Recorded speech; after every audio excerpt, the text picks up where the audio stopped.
Bonjour à tous, je suis François Colobert, chargé de mission au service développement des compétences à l'Adriatique de France. Bienvenue dans ce webinaire consacré à l'accord de GEPP dans le dispositif transition collective.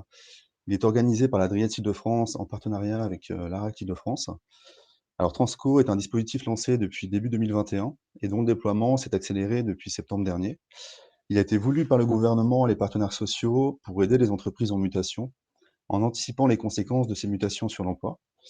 Ce dispositif repose à la fois sur une démarche collective, celle de l'entreprise, et sur une démarche individuelle fondée sur le volontariat du salarié.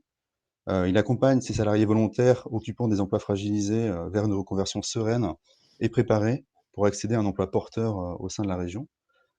Ces parcours sont financés tout ou partie par l'État, c'est-à-dire avec la prise en charge des coûts pédagogiques, mais aussi des salaires, et c'est gratuit pour les entreprises de moins de 300 salariés. Les salariés concernés bénéficient d'une aide à l'orientation gratuite, hein, c'est le fameux conseil en évolution professionnelle, et d'une formation certifiante d'une durée pouvant atteindre jusqu'à 2 ans. L'entrée dans Transco, pour les entreprises décruteuses, repose sur une analyse partagée avec les IRP des menaces pouvant peser sur certains emplois. Une liste des métiers fragilisés au sein de l'entreprise doit être définie. C'est ce qui donne sens à l'accord de gestion des emplois et des parcours professionnels, hein, accord GEPP, conclu selon les modalités qui vous seront présentées tout de suite. Ce webinaire a en effet pour objectif de vous aider à négocier un accord de GEPP, et cela quelle que soit la taille de votre entreprise. Il vous présentera non seulement les principes et modalités, de négociation, mais également les outils qui sont mis, à votre disposition. Comme vous le savez peut-être, le dispositif actuel a vocation à être simplifié. Alors ce qu'il faut savoir, c'est pour autant, l'accord de GPP devrait rester, une obligation pour les entreprises, d'au moins 300 salariés, et sera encore une possibilité pour les entreprises, plus petites, hein. Alors, ce qu'il faut savoir aussi, c'est que tout au long de la démarche, les entreprises et les salariés sont guidés. L'entreprise étant, à l'initiative, elle peut recevoir toutes les informations et conseils auprès de plusieurs acteurs, évidemment, leur OPCO, sur certains territoires, des plateformes d'appui, aux transitions professionnelles, hein, qui sont, mises en place, mais aussi Transition Pro Île-de-France, qui est un acteur, central. Alors, je vous rappelle également qu'un webinaire généraliste francilien, a été organisé, le 7 octobre dernier et qu'il est toujours accessible en replay, sur Webikeo et également via la page, Transco du site de l'Adriette. Et vous pouvez, retrouver, de nombreux supports et informations sur les sites de l'Adriette, de Transition Pro Île-de-France et également, de l'ARACT, hein. Donc il y a beaucoup d'éléments qu'on essaie de mettre à jour, et d'enrichir, au fur et à mesure. Donc sans plus attendre, je passe la parole à Marossia Cravec de l'ARAC Île-de-France. Je vous remercie beaucoup et bon webinaire. Merci beaucoup François. Bonjour à tous. Je suis Maroussia Cravec, chargée de mission à l'Association régionale pour l'amélioration des conditions de travail en Île-de-France, qui fait partie du réseau ANACT, réseau qui a pour mission de promouvoir et de contribuer à l'amélioration des conditions de travail en agissant notamment sur l'organisation du travail et les relations professionnelles.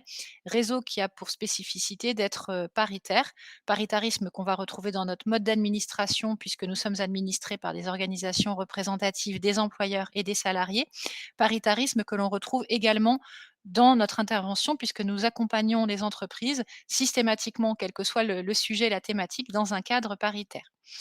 Alors je vous propose pour, ce webinaire d'aborder les différents, points relatifs à l'accord de gestion des emplois et des parcours professionnels dans le cadre du dispositif, transition collective. On a un ordre du jour qui est lourd, on a 1 heure pour essayer de tout traiter, donc il y a certains points qu'on développera plus ou moins. Bien évidemment, à l'issue de ce webinaire, vous aurez accès non seulement, au diaporama qui va vous être présenté, mais également à tout un tas d'outils et de ressources, que je vous indiquerai et qui pourront, vous servir à négocier cet accord, GEPP. On va donc, dans un premier temps, voir ensemble les enjeux de la négociation de l'accord GEPP Transco, le contenu de ces accords pour les entreprises de 300 salariés et plus, pour les entreprises de moins de 300 salariés, les acteurs de la négociation et leur rôle selon les situations dans lesquelles vous vous trouvez. On abordera enfin la question du déroulement de la négociation, notamment en PME, mais pas exclusivement. Et enfin, en conclusion, je vous présenterai justement donc les différentes, ressources, auxquelles vous pourrez, avoir accès, ainsi que, un temps d'échange que nous essaierons de conserver, peut-être 5 à 10 minutes, à l'issue du webinaire pour, tenter de répondre à vos questions. Alors, on va commencer par la question des enjeux de la négociation de l'accord, GEPP. Hem Ces enjeux, de façon générale, indépendamment du dispositif, transition, collective, sont au nombre de 4. D'abord, un accord de gestion des emplois et des parcours professionnels, c'est un outil qui va permettre d'identifier les besoins en ressources humaines actuels et à venir de l'entreprise. C'est un outil aussi qui va permettre d'anticiper l'évolution des emplois de l'entreprise d'un point de vue quantitatif, donc en fonction des effectifs, et d'un point de vue qualitatif, leurs compétences. Ça a également un enjeu en matière d'adaptation des compétences des salariés, puisqu'il va permettre de repérer les compétences à développer dans les mois, années qui viennent. Et enfin, c'est un outil qui va permettre de favoriser la mobilité des salariés, que ce soit en interne ou en externe. Souvent, le constat qu'on fait, notamment dans les TPE-PME, c'est que finalement, la difficulté, pour les acteurs du dialogue social, c'est de convaincre leurs partenaires. Donc pour les dirigeants, ils ont parfois un peu de mal à mobiliser, les élus du CSE, par exemple, ou plus largement les salariés, pour engager des négociations sur l'accord GEPP. Et il arrive également, de rencontrer des délégués syndicaux, des représentants du personnel au CSE qui ont du mal à convaincre leurs dirigeants de l'intérêt d'entamer une négociation, a fortiori si celle-ci n'est pas obligatoire. C'est pour ça qu'on a conçu, dans le cadre d'un kit dont, je vous donnerai le lien à l'issue de ce webinaire, hein, un kit sur l'accord GEPP Transco. Nous avons conçu 2 fiches argumentaires, une qui s'adresse plutôt aux dirigeants qui auraient besoin de convaincre leurs élus, leurs salariés, leurs délégués syndicaux, et une qui s'adresse plutôt aux élus, aux salariés qui auraient besoin de convaincre leurs dirigeants. Donc des fiches argumentaires pour, les engager à mettre en place une négociation autour de l'accord GEPP. Ici, j'ai repris une seule des 2 fiches, hein, qui sont conçues sur le même modèle et qui, sont conçues donc sur 2 grands types d'arguments. Des arguments concernant le fond, donc pourquoi, négocier un accord de gestion des emplois et des parcours professionnels? Qu'est-ce que ça peut apporter, aux acteurs de l'entreprise? Et des arguments qui sont plutôt centrés sur la forme, à savoir sur le dialogue social et l'enjeu de la concertation.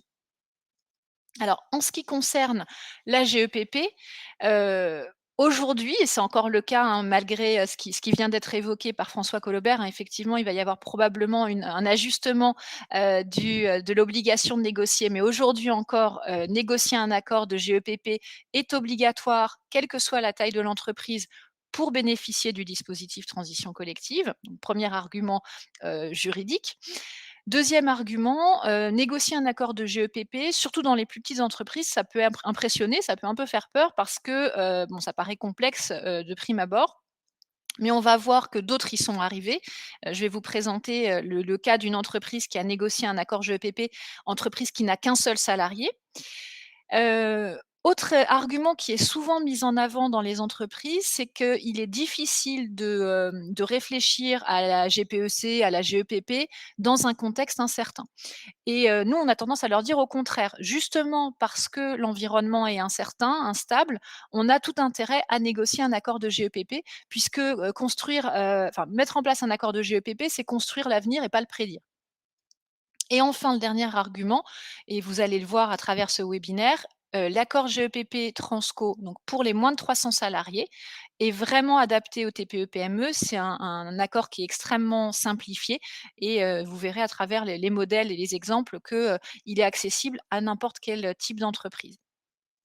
En ce qui concerne les arguments sur la négociation-consultation, heu, nous, ce qui nous semble important de souligner, c'est que mettre en place une négociation autour d'un accord GEPP, c'est permettre aux salariés et à l'employeur de négocier un accord en se fondant sur le travail réel. Concrètement, réfléchir à la GEPP, c'est finalement s'interroger sur, en quoi, cette nouvelle technologie, cette mutation va avoir un impact sur les métiers de mon entreprise.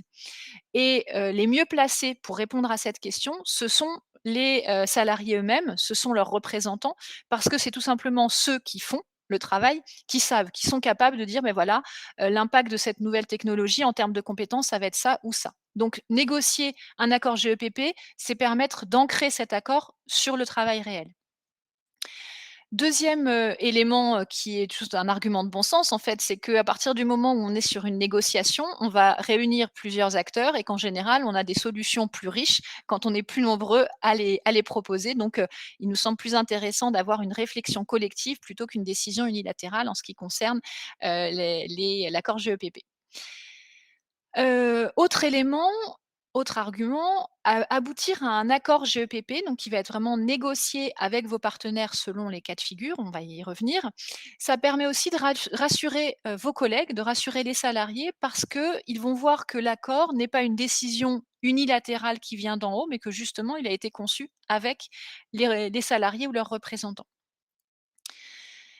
Quatrième argument, être impliqué dès le démarrage de la négociation de l'accord GEPP, donc que ce soit les délégués syndicaux, les élus du CSE, les salariés dans leur ensemble, ça va leur permettre d'être davantage mobilisés pour la suite du dispositif Transco. Et enfin, le dernier argument qu'on a pu observer dans le cadre de retours d'expérience qu'on a conduits, auprès de CSE, notamment dans le cadre de la mise en place des CSE, des 1ers CSE, c'est que les représentants du personnel au CSE qui ont été, conduits à négocier pour la première fois des accords, ont tous trouvé que, cela, consistait à un enrichissement de leur, fonction en tant que représentants du personnel. Donc c'est quelque chose qui a, contribué à l'intérêt finalement, pour leur fonction. On va maintenant, détailler le contenu d'un accord GEPP. Alors on va commencer par, le plus complexe, donc les accords GEPP pour les entreprises de 300 salariés et plus et on passera ensuite aux accords pour les entreprises de moins de 300 salariés. Alors, en ce qui concerne les accords GEPP dans les entreprises de 300 salariés et plus, là je vais détailler, d'abord le contenu d'un accord GEPP, qu'on s'inscrive dans le cadre de Transco ou non. Donc, dans les entreprises de 300 salariés et plus, les accords de GEPP ont remplacé les accords GPEC en 2017, au moment des ordonnances. Ces accords comportent des mentions obligatoires qui sont présentées ici à l'écran et ensuite je détaillerai des mentions facultatives. Dans les entreprises de 300 salariés et plus, l'accord de GEPP est obligatoire, dispositif Transco ou pas. Il est obligatoire au moins une fois tous les 3 ou 4 ans. Je ne vais pas rentrer dans le détail, cela va dépendre de si vous avez ou non négocié un calendrier de négociation. Donc, toute entreprise de 300 salariés et plus doit négocier un accord GEPP à partir du moment où elle a une section syndicale et un délégué syndical. Il se peut donc que dans votre entreprise, il existe déjà, indépendamment de Transco, un accord de GEPP. Cet accord de GEPP doit comporter les items que vous voyez apparaître de façon obligatoire. Donc, les dispositifs de GPEC, notamment tous les dispositifs en lien avec les enjeux de transition écologique et les mesures d'accompagnement qui vont avec. Donc, les mesures d'accompagnement, ce sont les mesures en matière de formation, de compte personnel de formation, de bilan de compétences, de validation des acquis d'expérience. Deuxième item obligatoire dans le cas d'une, négociation d'un accord de performance collective au sein de vos entreprises, qui sont les anciens accords de préservation de l'emploi. Vous devez faire apparaître dans votre accord GEPP les conditions de mobilité professionnelle ou géographique interne à l'entreprise.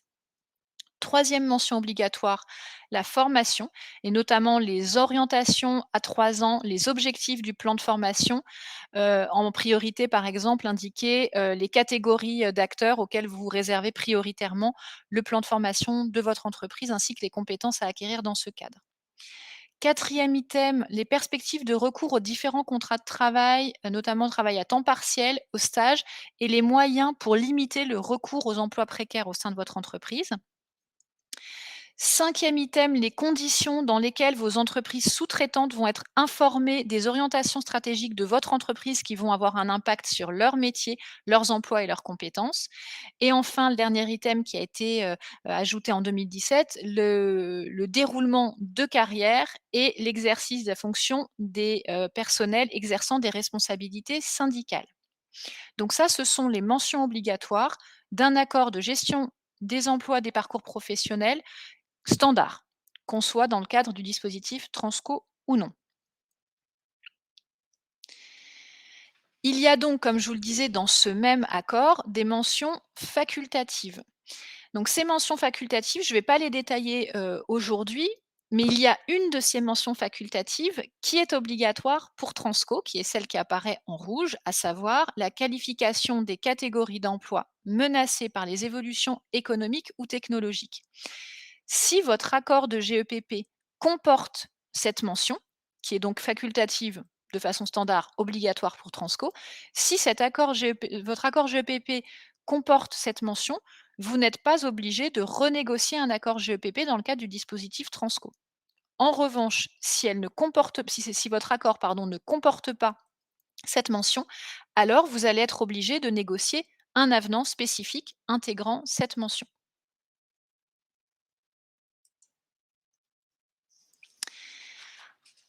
On va maintenant passer au contenu de l'accord GEPP Transco dans les entreprises de moins de 300 salariés. Donc, vous avez ici une représentation schématique du modèle d'accord qui est proposé dans l'instruction Transco de janvier 2021, auquel vous aurez bien évidemment accès dans le cadre du kit dont je vous ai parlé en début de webinaire.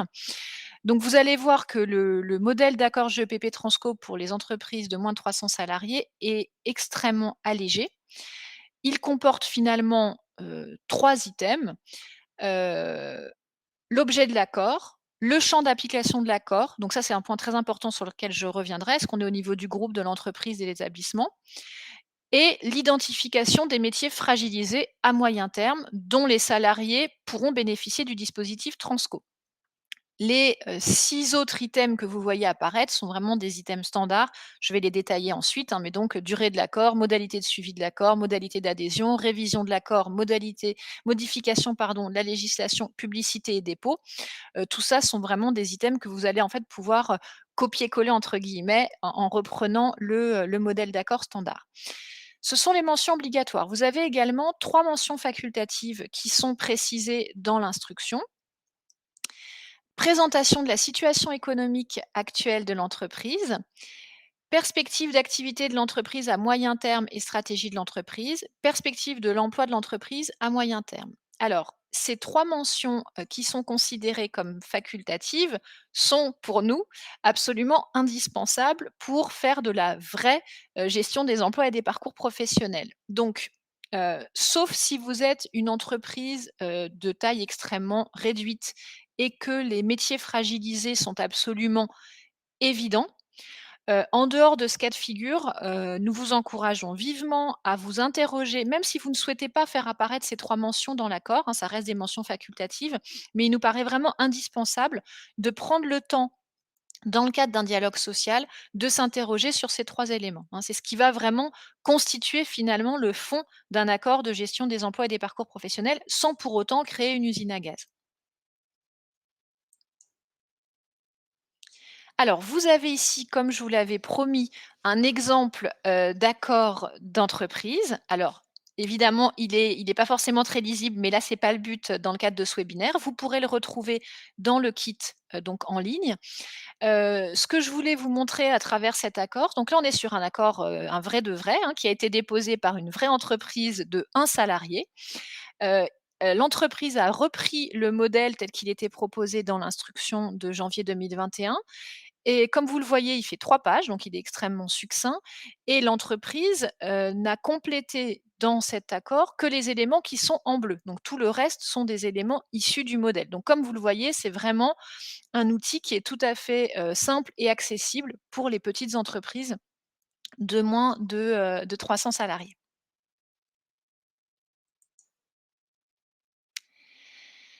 Dernier point sur le contenu de l'accord GEPP, en ce qui concerne le niveau de maille. Alors aujourd'hui en tout cas, même si votre entreprise est couverte par un accord de branche, de filière ou de territoire, le le votre entreprise n'est pas exonérée de négocier un accord de GEPP au niveau de l'entreprise, hein. Donc il y a, une obligation, qui reste d'actualité pour l'instant pour toutes les entreprises, de négocier un accord de GEPP. En ce qui concerne le niveau de négociation, la négociation de l'accord peut avoir lieu au niveau du groupe, de l'entreprise ou des établissements. Il est absolument indispensable de préciser, là c'est valable quelle que soit la taille de l'entreprise, hein, de préciser très explicitement dans votre accord le périmètre précis auquel s'applique l'accord de GEPP Transco.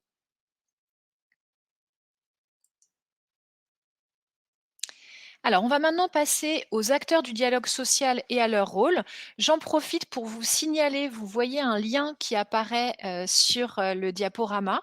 C'est un lien vers un tutoriel qui a été élaboré par Transition Pro Île-de-France, qui va reprendre des éléments que je vais vous présenter maintenant pour que vous arriviez, en fonction de votre situation, à repérer les acteurs avec lesquels vous allez devoir, négocier et le processus de négociation que vous allez devoir mobiliser. Donc, je vais le détailler maintenant, mais n'hésitez pas à revenir vers ce tutoriel qui pourra vous permettre de confirmer la situation dans laquelle vous vous trouvez et donc le type de négociation et le type, d'acteurs que vous allez mobiliser dans le cadre de cette négociation d'accord GEPP.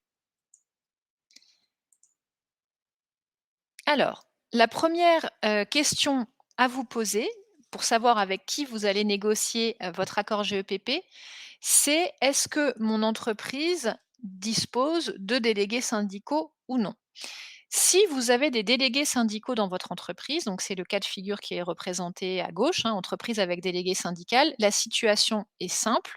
Il y a monopole des organisations syndicales pour la négociation, donc ce sera avec les délégués syndicaux que vous allez négocier et l'accord de GEPP sera valide, soit si les signataires de l'accord ont obtenu plus de 50 des suffrages exprimés lors des dernières élections professionnelles, ou à défaut, si les organisations syndicales signataires ont obtenu plus de 30 des suffrages exprimés. Dans ce cas, vous devrez conforter l'accord par une consultation auprès de l'ensemble du personnel, consultation qui devrait être validée par plus de 50 des suffrages exprimés, donc par 50 des salariés qui auront été consultés. Donc ça, c'est le premier cas de figure. J'ai un ou des délégués syndicaux dans mon entreprise. Deuxième cas de figure, je suis, employeur dans une entreprise sans délégué syndical. Là, je vais avoir 3 situations qui vont s'offrir à moi selon la taille de mon entreprise. Premier cas de figure, pour toutes les entreprises sans délégué syndical de moins de 11 salariés et pour toutes les entreprises de moins de 20 salariés sans représentation du personnel, donc sans CSE. Sans délégué syndical bien sûr et sans CSE. Dans ces entreprises-là, aujourd'hui, l'employeur peut proposer aux salariés un projet d'accord sous forme de consultation. Donc, vous allez pouvoir négocier avec l'ensemble de vos salariés et faire valider ce projet d'accord dans le cadre d'une consultation qu'on appelle aussi référendum. Et pour que le projet soit validé, il faudra qu'il soit approuvé par la majorité des 2 tiers du personnel. Deuxième cas de figure dans les entreprises sans délégué syndical, pour toutes les entreprises de 11 à 49 salariés. Là, on a 2 situations possibles qui s'offrent aux entreprises. Elles peuvent aux employeurs plus exactement. Ils peuvent négocier avec les salariés non élus mandatés par une organisation syndicale. Je vais présenter bien évidemment comment on s'y prend pour, obtenir le mandatement d'un salarié. Ou ils peuvent, s'ils ont un CSE, négocier directement avec leurs élus du personnel, donc avec les titulaires du CSE, que ceux-ci soient mandatés ou non par une organisation syndicale. Si l'employeur a négocié avec des salariés non élus mandatés par une organisation syndicale, l'accord doit faire l'objet d'une consultation auprès du personnel et il sera validé s'il est approuvé par la majorité des suffrages exprimés.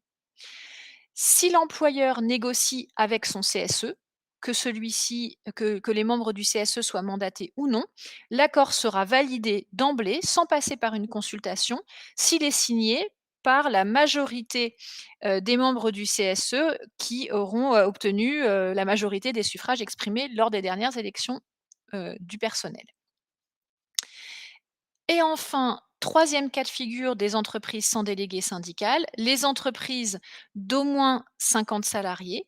Alors pour ces entreprises-là, il y a un ordre de priorité dans les acteurs du dialogue social, ordre de priorité à respecter obligatoirement. Premier acteur à mobiliser en matière de négociation, ce sont les élus du personnel. Donc on est dans une entreprise d'au moins 50 salariés avec un CSE. Élus du personnel mandatés par une organisation syndicale. Dans ce cas de figure-là, l'accord devra être validé, avec une approbation à la majorité des suffrages exprimés, c'est-à-dire qu'il faudra organiser une consultation. Deuxième cas de figure, les élus non mandatés. Donc vous avez un CSE, les titulaires du CSE négociant n'ont pas, été mandatés par une organisation syndicale. Dans ce cas-là, l'accord sera validé s'il est signé par les membres du CSE représentant la majorité des suffrages exprimés lors des dernières élections professionnelles.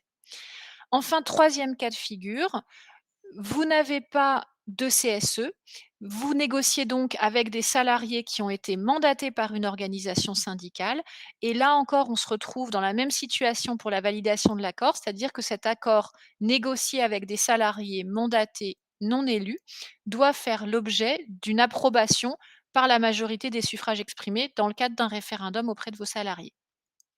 Il y a un quatrième point que je n'évoque pas parce qu'il est, extrêmement rare, spécifique, complexe et que donc, si vous y êtes confronté, c'est-à-dire si vous êtes amené à devoir négocier avec un représentant de la section syndicale, pardon, on vous encourage à vous rapprocher des services de l'État pour obtenir des éléments d'information concernant ce cas de figure qui est, relativement exceptionnel.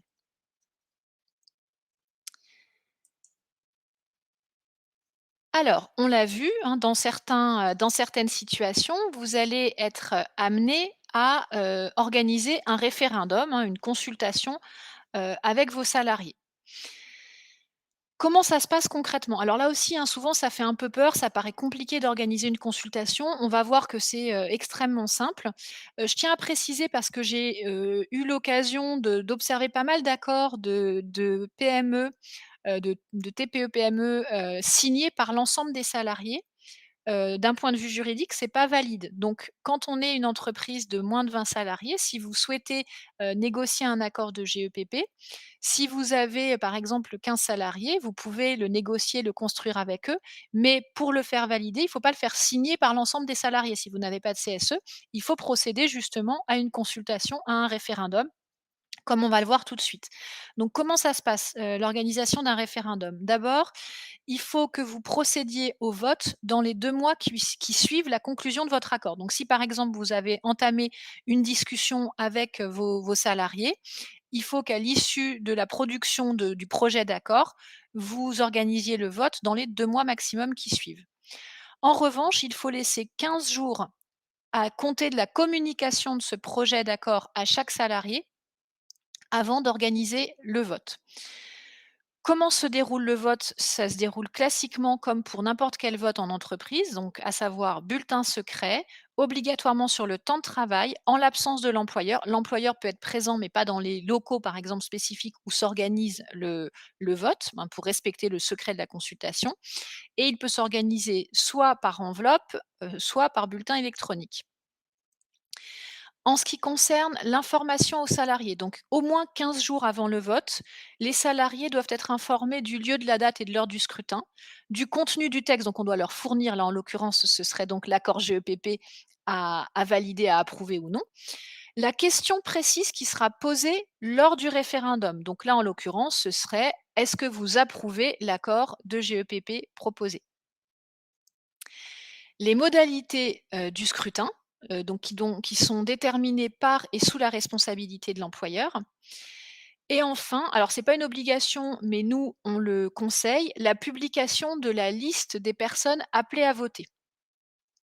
Il faut également, savoir que les résultats, du vote, doivent être donc portés à la connaissance de l'employeur puisqu'il n'est pas sur place lors du scrutin, à l'issue de la consultation.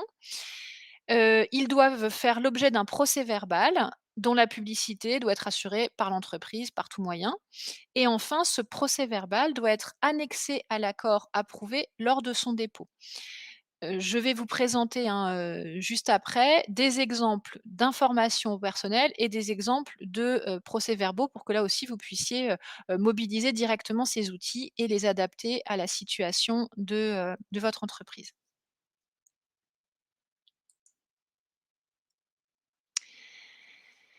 Alors, autre cas de figure, on l'a vu, le mandatement d'un salarié. Donc dans certains cas, vous pouvez être amené à mandater un salarié, qu'il soit élu ou non élu. Alors, qu'est-ce que c'est concrètement le mandatement d'un salarié, hein? C'est une organisation syndicale, donc reconnue représentative au niveau de la branche ou à défaut au niveau de l'interpro. Donc les organisations syndicales représentatives, c'est la CFDT, la CFTC, la CGC, la CGT, FO. Les organisations syndicales représentatives peuvent mandater un seul salarié, donc un seul salarié par organisation syndicale.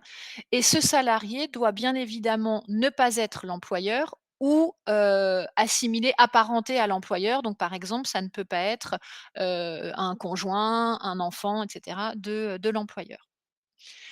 Comment ça se passe concrètement? L'employeur doit informer les syndicats représentatifs de la branche, donc au niveau de l'interpro, de son souhait d'engager des négociations sur l'accord GEPP.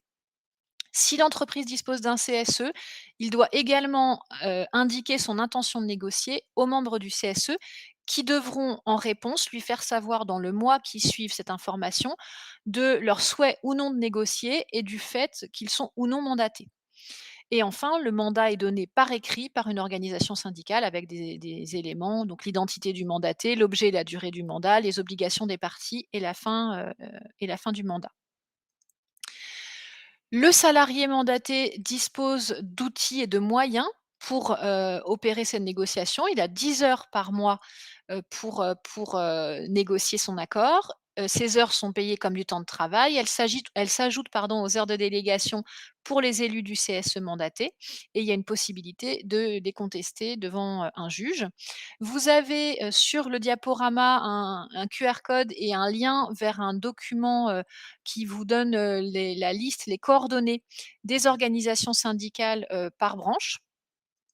Et enfin, bien évidemment, dans le cadre du mandatement d'un salarié, mais c'est valable, je dirais, pour n'importe quelle négociation, il y a certaines règles de négociation, à respecter, donc notamment l'indépendance, on l'a vu, du salarié mandaté vis-à-vis de l'employeur, le fait de s'assurer que l'employeur fournisse bien tous les éléments nécessaires au salarié mandaté pour qu'il puisse, négocier, dans des conditions, loyales et sérieuses. En général, c'est le terme, qui est employé. On s'assure également que le projet d'accord justement a été co-construit avec, employeur et salariés mandatés, que les salariés ont été, concertés, impliqués dans la réflexion et enfin, on s'assure aussi que le salarié mandaté pourra prendre attache auprès des organisations syndicales représentatives au niveau de la branche.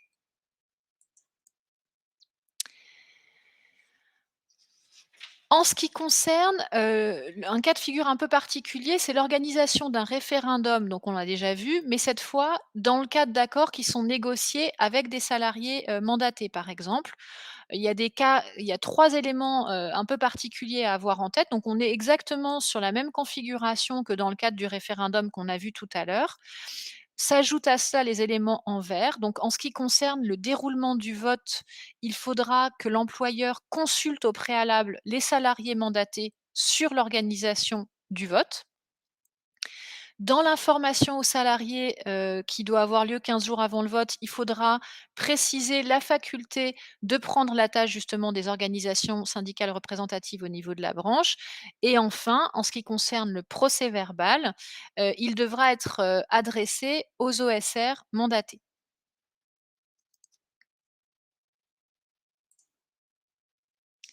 Alors, vous avez ici 2 exemples. Le premier à gauche, c'est, un exemple d'information justement pour organiser une consultation. Donc c'est un document qu'on met à votre disposition dans le kit en ligne qui est en format Word, donc vous pouvez vraiment télécharger et adapter, comme vous le souhaitez à votre entreprise, hein, qui vous permet d'avoir un modèle pour organiser la consultation et à droite, vous avez le procès-verbal de référendum qui, vous permet de renseigner en fait les résultats du vote à l'issue de la consultation. Et donc c'est ce fameux procès-verbal qui devra être, annexé à l'accord au moment du dépôt, auprès des services de l'État.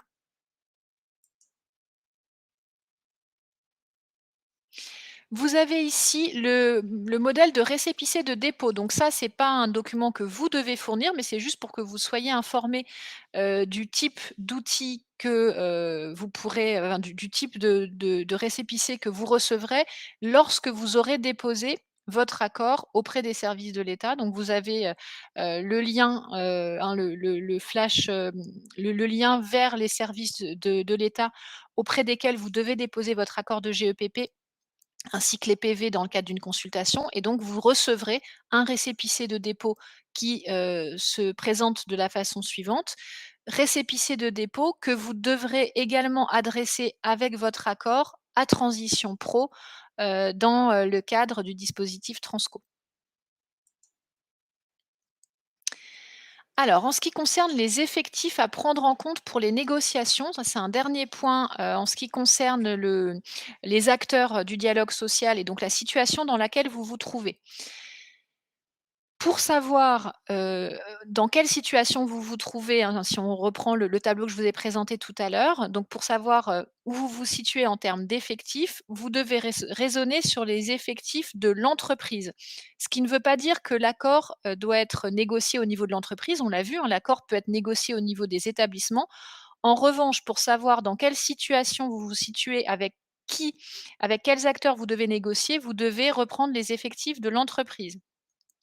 Sur le calcul, bon, c'est les effectifs finalement, habituels de l'entreprise, hein, en dehors des variations ponctuelles. Donc vous devez intégrer les salariés en CDI à temps plein, les salariés, en CDD, les intermittents, les salariés mis à disposition travaillant dans l'entreprise depuis au moins 12 mois, sauf en cas de remplacement d'un salarié absent, les salariés temporaires à due proportion de leur présence au cours des 12 derniers mois, les salariés à temps partiel à due proportion de leur présence au cours des 12 derniers mois également.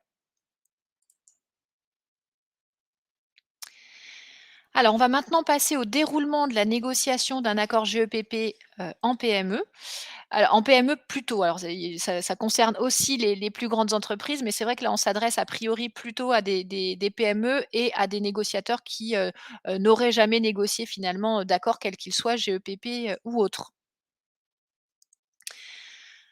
Alors, quelques éléments de retour d'expérience. D'abord, dans la majeure partie des cas, c'est la direction qui fournit, et souvent dès la première réunion de négociation, une proposition de texte qui est ensuite discutée donc avec les délégués syndicaux ou le CSE ou éventuellement les salariés selon la situation dans laquelle se trouve l'entreprise.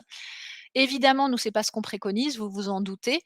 Il nous semble au contraire, important de co-construire, cette réflexion et donc, de ne pas arriver avec un projet ficelé, mais bien d'avoir, au moins dans le cadre des premières réunions, un temps d'échange, sur la situation de l'entreprise et sur la façon dont on envisage son avenir, plutôt que d'arriver avec une proposition de texte, totalement rédigée. Alors de notre point de vue, les responsabilités sont souvent partagées, hein, les employeurs ont parfois, tendance à prendre, un peu trop en main, les négociations. Les CSE en particulier, surtout quand c'est leur première négo, ont parfois tendance à être, en position de passivité et en attente finalement de propositions de la direction. Donc, nous évidemment, on encourage, les uns et les autres à être plutôt dans une posture d'ouverture et de dialogue véritablement, dans le cadre des 1 réunions de négociation. Ça va dans le même sens. Très souvent, malheureusement, la phase de diagnostic ou d'état des lieux est très réduite. C'est-à-dire que là aussi, on va directement aller à la rédaction d'un accord, à l'identification de solutions, sans du tout prendre le temps de s'interroger sur la situation et donc sur l'élaboration d'un état des lieux partagé. Il ne s'agit pas pour autant, une fois de plus, de construire quelque chose de compliqué. En revanche, se poser quelques questions pour aboutir à la production d'un accord, réfléchi tout simplement. En ce qui concerne la temporalité, en général, hein, il faut 3 à 6 réunions de négo pour aboutir à la production d'un accord. Souvent dans les PME, on est plutôt autour de 4 réunions et dans les TPE, en général, on arrive à boucler, et la rédaction de l'accord en 2 réunions. Quand on reprend l'exemple, hein, que je vous ai présenté tout à l'heure, très clairement, on peut aboutir, à la rédaction d'un accord, de ce type en une voire 2 réunions grand maximum. Alors, quelques questions à se poser pour préparer la négociation, de votre accord GEPP, des questions qu'on peut se poser, en tant qu'employeur, en tant que représentant, du personnel. La première question, ça va être le niveau d'urgence de la situation. Si on est dans une situation, particulièrement, urgente, est-ce que le dispositif, Transco est adapté? Est-ce que, la négociation de l'accord de GPP va pouvoir se faire dans des bonnes conditions? Donc ça va permettre de pouvoir réguler le calendrier et de s'interroger aussi sur la pertinence du dispositif à mobiliser. Deuxième question, est-ce que vous avez déjà entamé des démarches en lien avec, la GEPP, avec, Transco? Est-ce que, par exemple, vous avez déjà été en contact, avec, Transition Pro? Est-ce que ou avec votre OPCO? Est-ce que vous avez été en contact avec un conseil en évolution professionnelle ou une plateforme territoriale? Bref, où en êtes-vous, des démarches sur le dispositif plus largement? Ensuite, on va plutôt, s'interroger sur la situation en matière de, dialogue social. Est-ce qu'il existe des représentants du personnel, au sein de votre entreprise, des représentants syndicaux? Quelles sont les relations, avec ces représentants du personnel? Quelles sont les relations aussi entre eux? Ça, c'est un point qui peut être important, parce que si, par exemple, on est dans une entreprise où on a des relations, un peu complexes entre différentes organisations syndicales ou entre élus et que, ces relations complexes vont pouvoir avoir un impact sur le calendrier de négociation et engendrer, par exemple, une négociation un peu plus longue, ou pourront aussi, aboutir à un échec de la négociation éventuellement. Donc c'est des éléments évidemment à prendre en considération avant d'entamer la négo. Plus globalement, quel est le climat social, au sein de votre entreprise? Est-ce que les acteurs sont en confiance mutuelle? Des questions autour de la façon dont les salariés se sentent représentés et dont les représentants du personnel sont en capacité aussi de faire remonter, les différentes problématiques terrain de l'ensemble des salariés. Est-ce qu'éventuellement les représentants du personnel seraient prêts à mobiliser, des salariés non élus pour contribuer, aux travaux, de GEPP? Hem, est-ce que, tous les sujets en lien avec la GEPP, donc des sujets autour, des mutations économiques, de la stratégie de l'entreprise, de l'évolution des métiers, vont pouvoir être traités, sereinement avec les représentants du personnel? Et enfin, en conclusion, identifier un peu les freins et les conditions de réussite à la conduite de cet accord GEPP au sein de votre entreprise. En ce qui concerne les étapes de, négociation de votre accord, donc la première chose, on l'a vu, c'est identifier au sein de l'entreprise les acteurs de la négociation. Donc ça, vous pourrez donc, comme je vous l'avais dit, hein, reprendre ce webinaire, mobiliser le tutoriel de Transition, Pro et donc identifier les acteurs, leur rôle, le type de négo, consultation à mettre en place. À partir du moment où les acteurs ont été identifiés, l'idée, c'est de se mettre d'accord avec ses partenaires sociaux sur le cadre de la négociation, en répondant ensemble aux questions simples. Pourquoi? Donc quels sont les objectifs, les enjeux pour chaque catégorie d'acteurs de l'entreprise? Qui? Quels sont les acteurs impliqués? Notamment quel est le périmètre, hein, on l'a vu, pour cet accord GEPP? Quoi? Quel va être l'objet de la négociation? Comment? Les modalités, où le lieu et enfin quand? Le rétroplanning de votre négociation. Troisième étape, on va y revenir, donc poser un diagnostic partagé en utilisant à minima les 3 mentions, facultatives, hein. Je vous rappelle donc que les 3 mentions facultatives, c'est la situation économique de l'entreprise, les perspectives d'activité à moyen terme et la stratégie de l'entreprise. Donc typiquement, ça peut être, est-ce que, vous envisagez de développer de nouvelles activités ou au contraire de vous recentrer sur, une niche ou sur un type d'activité spécifique? Et enfin, les perspectives d'emploi. Quatrième étape, coproduire l'évolution des différents métiers. Ça, je vais détailler, juste après avec des outils, spécifiques. Lister donc les emplois fragilisés, toujours en concertation, on insiste beaucoup là-dessus, hein, mais l'enjeu, c'est bien que les emplois fragilisés, la liste des emplois fragilisés soit coproduite, par, l'employeur et les représentants, du personnel, quels qu'ils soient. Rédiger pardon votre accord GEPP sur la base des différents modèles proposés, le proposer pour signature et aux consultations selon les situations de vos entreprises.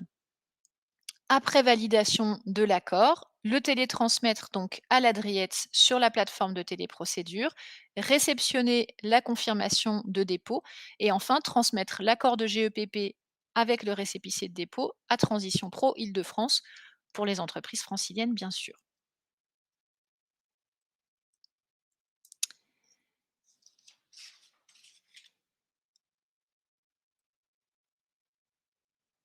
Alors, je vous présente alors non, excusez-moi, il y a une page qui a sauté, voilà. Les conditions de réussite, d'une GEPP, notamment dans une TPE-PME, mais c'est valable pour des entreprises de taille, plus importante également.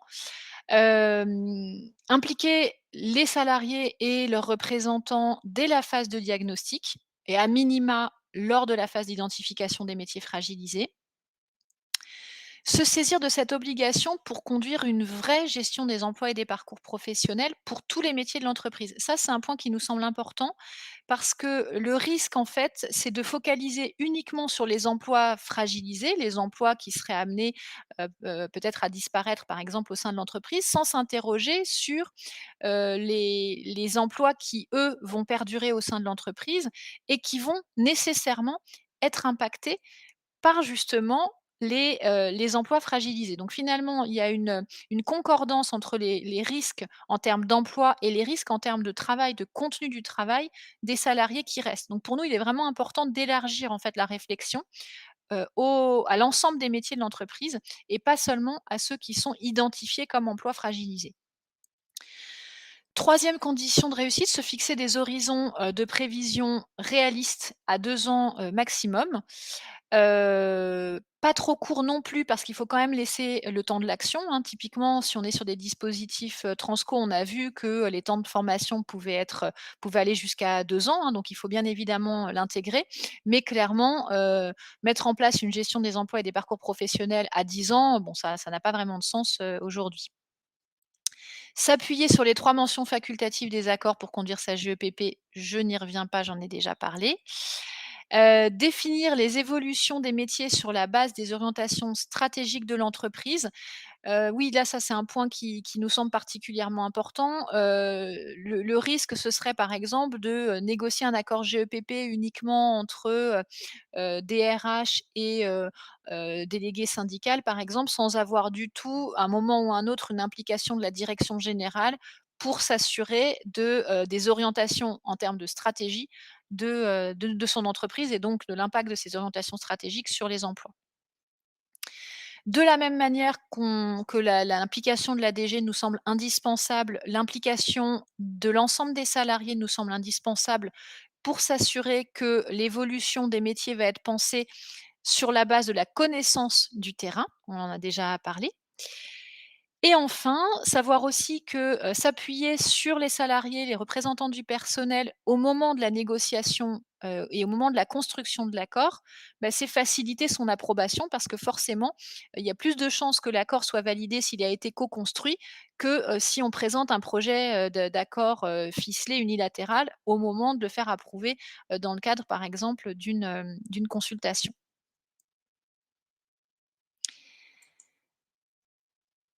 Alors, vous avez ici un outil, tout simple, hein, qu'on a conçu. Alors là aussi, s'adresse plutôt aux petites entreprises, mais on a pu, le mobiliser, par exemple, avec des entreprises de taille moyenne autour de 400-500 salariés, également.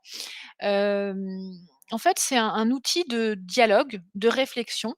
L'idée, c'est donc de façon paritaire, dans le cadre du dialogue social, s'interroger sur, au regard des mutations économiques, environnementales, technologiques de l'entreprise, au regard de la stratégie de mon entreprise et au regard des ressources humaines actuelles de mon entreprise, on va identifier ensemble les évolutions prévisibles à venir dans l'année ou les 2 ans, qui viennent.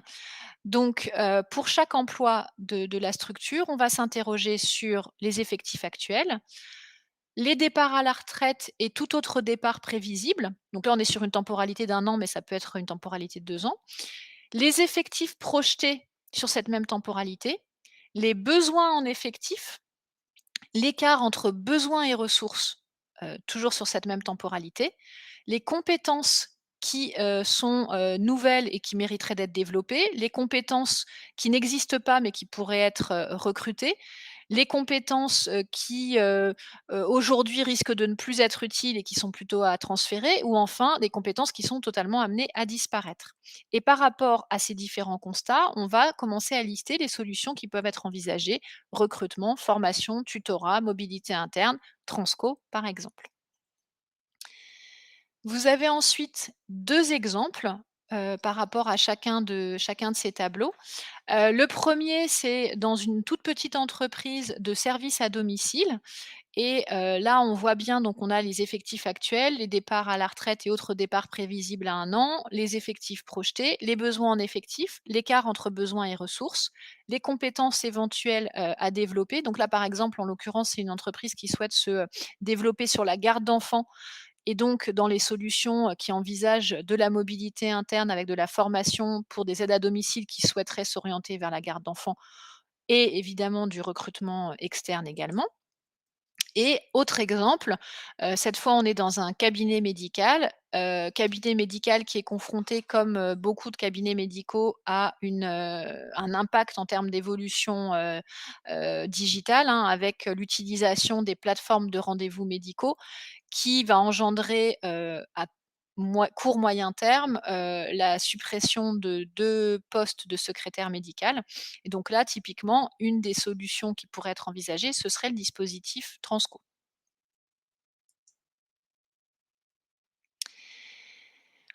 En conclusion de ce webinaire, je vais vous présenter donc, les quelques ressources qu'on vous propose, aujourd'hui. Donc le fameux kit en ligne, dont je vous ai parlé, vous trouverez, le lien, sur le diaporama ou, tout simplement, sur internet en allant sur notre site. Donc le kit, Accord GEPP Transco de l'ARACT Île-de-France qui, reprend, des fiches conseils telles que je vous les ai présentées dans le cadre de ce webinaire, tous les outils pratiques et d'autres également que je ne vous ai pas présentés, mais que vous pourrez, retrouver donc dans ce kit en ligne. On propose également, des accompagnements, en appui flash. On en a déjà, organisé certains, donc plutôt pour des TPE-PME de moins de 250 salariés qui sont, en train ou qui envisagent de, produire un accord GEPP Transco et qui aimeraient bien, avoir un appui, sur le déroulement de la négo et pour être sûr d'être bien dans les clous au niveau de l'organisation de cette démarche. Donc on peut, vous pouvez nous solliciter, hein, je vous donnerai, notre adresse mail spécifique Transco et enfin, on envisage, mais plutôt, dans un second temps, d'organiser des web échanges avec, des, dirigeants, des délégués syndicaux, des élus au CSE, d'entreprises sur la négociation des accords de GEPP. Web échanges qui, ont l'avantage par rapport à des webinaires qui sont extrêmement descendants et j'en suis désolée, mais c'est le principe d'un webinaire. Là, justement, l'idée de ces web échanges, c'est plutôt de vous permettre d'échanger en petits groupes, hein, donc on est sur des formats de, 8-12 personnes, d'échanger sur vos pratiques et donc nous, on intervient, en apport de méthode et puis en animation, mais l'idée, c'est surtout de vous permettre aux uns et aux autres d'échanger, sur vos pratiques et donc de vous inspirer des pratiques de vos homologues sur la négociation de cet accord, GEPP Transco.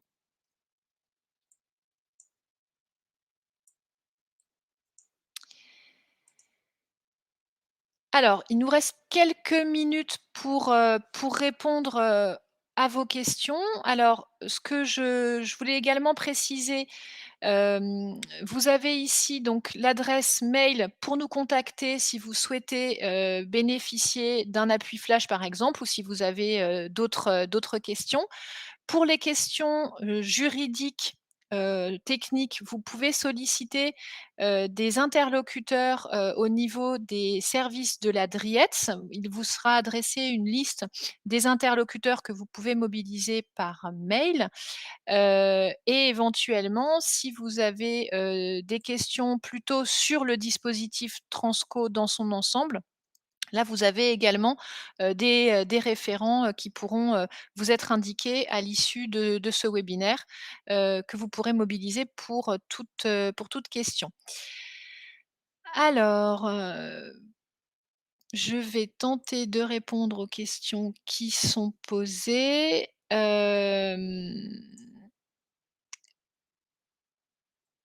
Pour le mandatement d'un salarié, si les OS reconnus ne mandatent personne et si le CSE ne souhaite pas être mandaté, peut-on conclure un accord?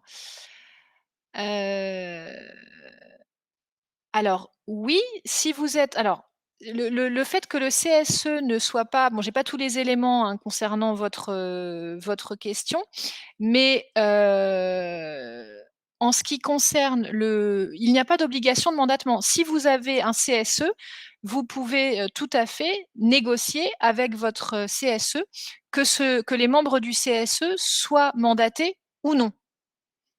Donc j'espère que je réponds à la question qui est posée. C'était Anne D, donc n'hésitez pas à me dire si je réponds bien à la question posée.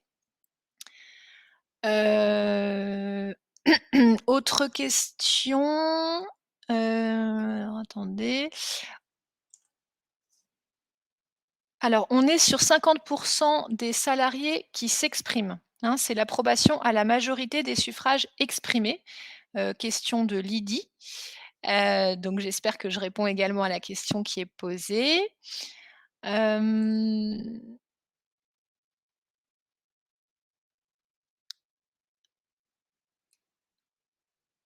la politique RSE doit-elle apparaître dans l'accord GEPP dans les entreprises de plus de 300? Non, c'est pas une obligation. C'est possible, mais c'est pas une obligation. Heu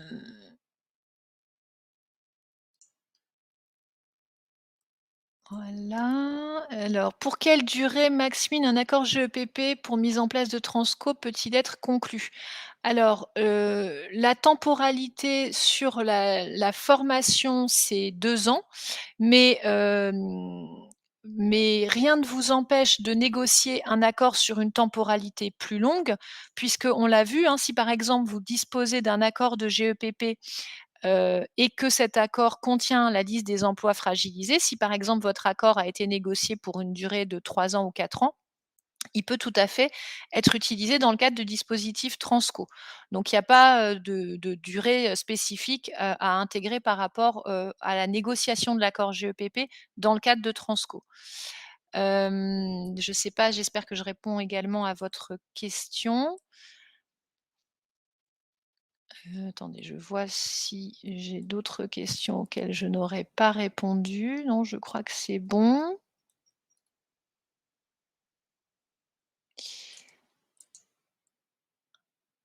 Bon, bah, écoutez, il me semble avoir répondu, à toutes les questions qui ont été posées.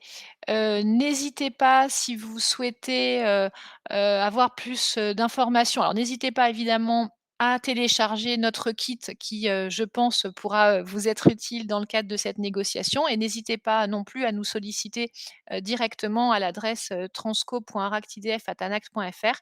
Là aussi, nous serons, ravis de répondre à vos interrogations. Je vous remercie, beaucoup, pour, votre participation à ce webinaire. Bonne journée.